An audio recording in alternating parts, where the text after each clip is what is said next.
So questions about falling and how to stand depending on which type of kick we're doing.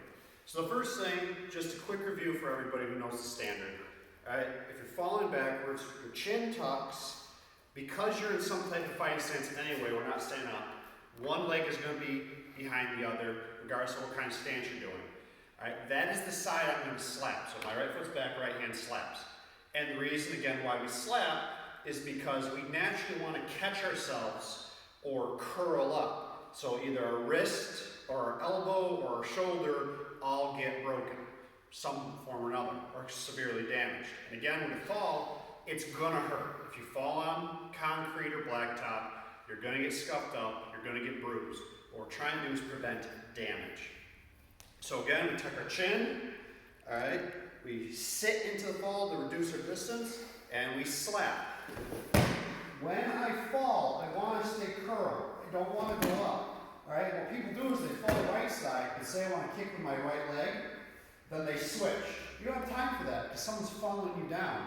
So whatever side I fall in this case I'm falling on my right side, my left leg is ready to kick. All right? My right leg is out of the way.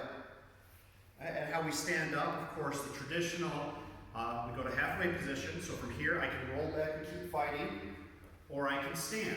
When I stand, it's not just about speed, it's about distance. All right? If you look right here, my foot's on the seam. All right? I should be way back here by the time I stand up. I shouldn't be on the same spot, because a lot of people give that mistake. I got hit. Even if I just stand up here, I'm still relatively close. So I push with this leg, all right? And I can use this hand, but not this one. This has to guard, because the thing about any type of standing up position is if for some reason they rush us, we can immediately go back to the fall. So say I get to about here, and the person rushes me again, I can go right back to this fighting position. All right?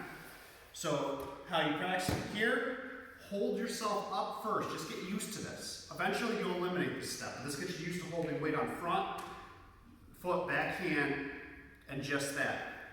Then the next trick is you have to bring your chest so it faces the ground. If I try to stand up this way, like a lot of people do, this leg can't get enough distance. Right?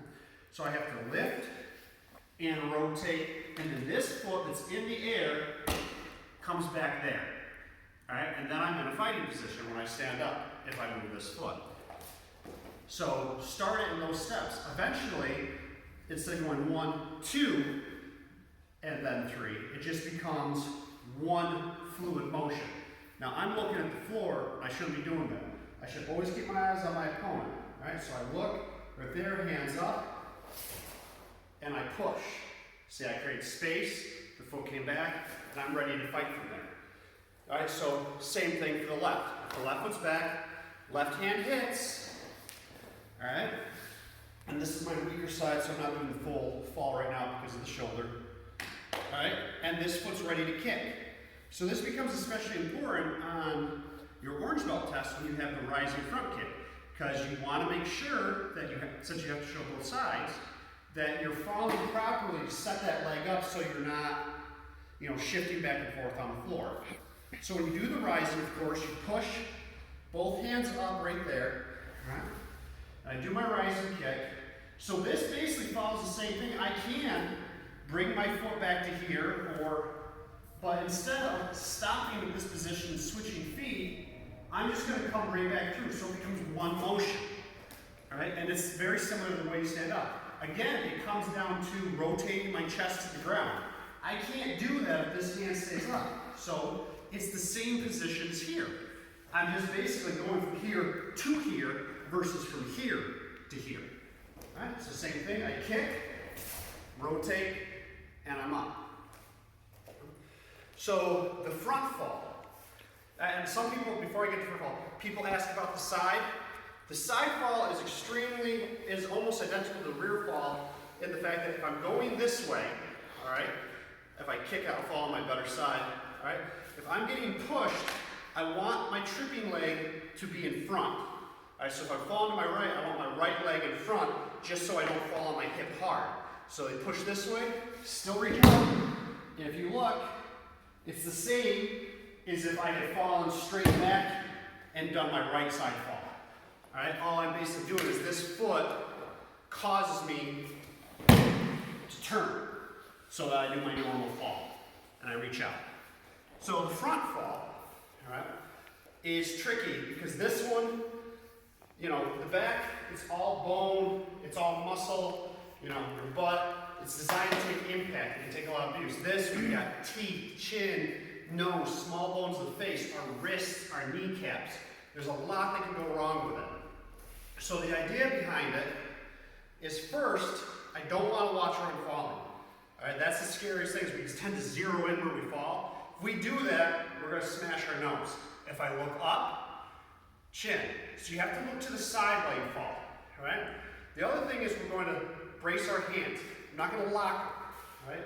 I'm going to brace my hands because what I'm trying to do is I'm doing what I call a collapsing fall, where I'm trying to basically very quickly reduce the amount of force going down.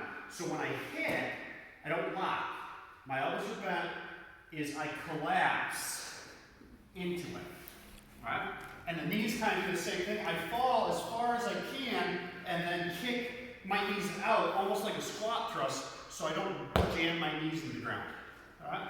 So all at once is I push, and this is the same thing as the front. I'm gonna, whatever side I'm looking over, that's gonna be the back kick. So if I'm looking right when I fall, my hip's gonna be set up for the right leg back kick. So you gotta practice both directions. So I'm right here, I start to fall, I look, this is gonna stay in front of my face, so if I do fall, I'm falling to my hand, not street, all right? So I'm right here, I fall, I like to add a little dive in, all right? I'm not gonna stay here a lot because my tendons are exposed, my ankles are exposed. So realistically, if I can't get the back kick off in time, I just roll to this position. And now I've got all my regular floor fighting stuff, right? But if for some reason I have enough time, or lack of time I should say, and the person's right there, I wanna drive my back kick. I look over my shoulder if I'm doing about their leg, which is a more realistic kick, leg, mid-range. If for some reason you end up having to do a super high kick, then you look under. But that's not very likely it's gonna happen, all right? They're gonna grab your leg and throw you. So you kick, same thing, is this knee is gonna come in, all right? And I'm gonna pick this hand up. The mistake people make is they try to go around this arm, or they try to hop. I'll do it on this side. They try to hop to keep both hands on. You got to get comfortable with just having one arm on the ground supporting your body weight. This is one reason why I give you so much crap about push-ups. Right? It's not just for punching, but you should be able to comfortably hold your body weight on one hand. Okay? So right there, knee comes in, hand comes up, and I'm in fight position. And the same rules apply. I try to keep my eyes on my opponent, and at any point, if they rush me, all right, I can collapse this way or this way. All right, I don't like turning my back onto my opponent, but this is the fastest way because this, unless you practice capoeira, is way too time-consuming. And this, just running forward, I can't see where he is. So same thing here. My hand comes up, my foot comes around in a straight line and up. So that's falling and standing with different kicks.